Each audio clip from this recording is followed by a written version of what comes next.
Hi, my name is Christian Gibson. Today I'll be presenting my argument on why I believe that national security definitely incorporates climate change and why it needs to be taken seriously. The class assignments as well as the video, I forgot the name of the title, but the one that the professor had assigned us has already highlighted that climate change will displace millions of people. In the documentary we watched, 150 million Bangladesh people will become displaced. Their country's already like at sea level, and this will only get worse.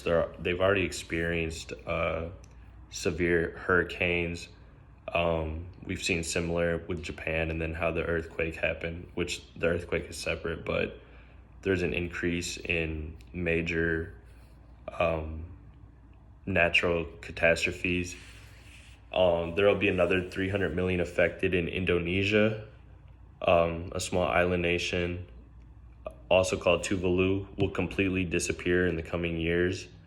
And we're already seeing the effects of this, and how other countries like Australia don't necessarily want to accept these people unless they're considered like highly skilled or educated or in the younger age bracket.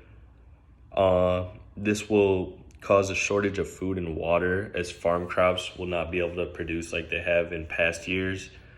And then if you pair this with a growing population, it's just like a recipe for disaster.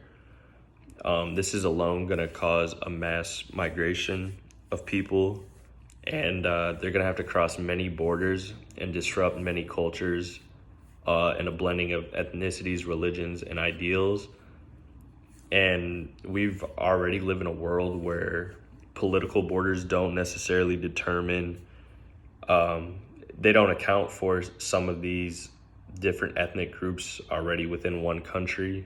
This is illustrated a lot in the Middle East and how that was separated, and we still see tensions with that. So imagine even take it a step further with less food, less water.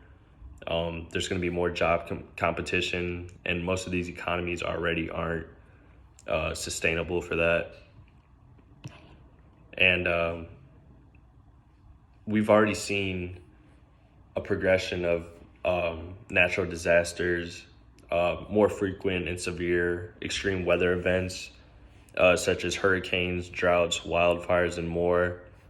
The people of Puerto Rico are still experiencing effects from a hurricane that happened over 4 years ago.